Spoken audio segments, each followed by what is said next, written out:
भोलि सबै जेनजीहरू सडकमा आइरहेछन् आन्दोलनका लागि, त्यसैले म पनि जाऊँ कि भनेर सोचिरहेको थिएँ।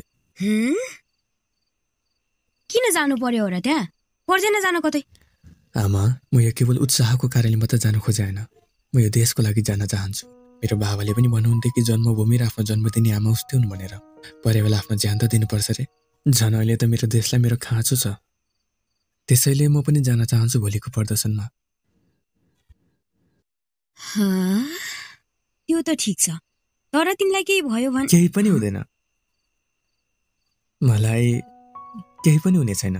याद राख्नु कि तपाईको छोरा नेपाल आमाको लागि जाँदैछ र यो छोरा कहिले पनि चाहदैन कि एउटा आमाको रक्षा गर्ने क्रममा अर्को आमाको काख रित्तियोस्।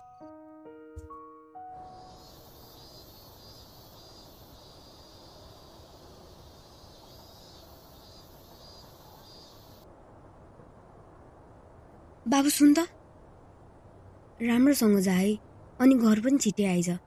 मलाई तेरो एकदम चिन्ता लागिरहेको छ। खै किन हो, डर त मलाई पनि लागिरहेछ।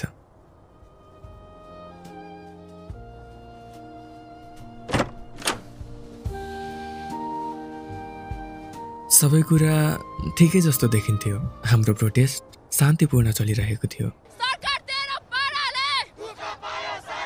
तर अचानक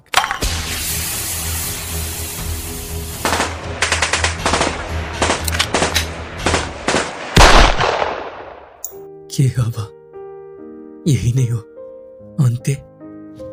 आमा, मलाई माफ गर्नुहोस्।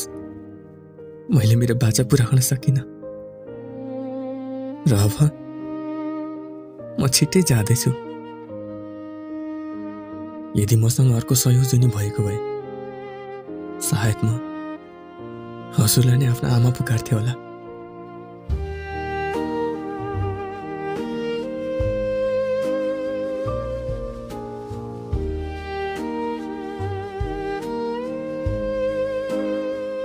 सो या आजको लागि चाहिँ यति नै थियो। एन्ड तपाईँले भिडियो कस्तो लाग्यो त कमेन्ट गरिदिनुहोस् एन्ड मन परे लाइक पनि गरिदिनुहोस् होइन।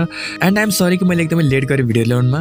केही कारणले गर्दा मैले चाहिँ भिडियो बनाउनु पाएको थिइनँ, बट म आइसकेँ। अब चाहिँ सायद रेगुलर हुने ट्राई गर्छु म। सो त्यसैले मेरो च्यानलमा नयाँ हुन्छ भने चाहिँ च्यानल सब्सक्राइब गरिदिनुहोस्। एन्ड म चाहिँ भेट्छु अब तपाईँलाई नेक्स्ट भिडियोमा। त्यति बेलाको लागि बाई बाई एन्ड सायोनारा।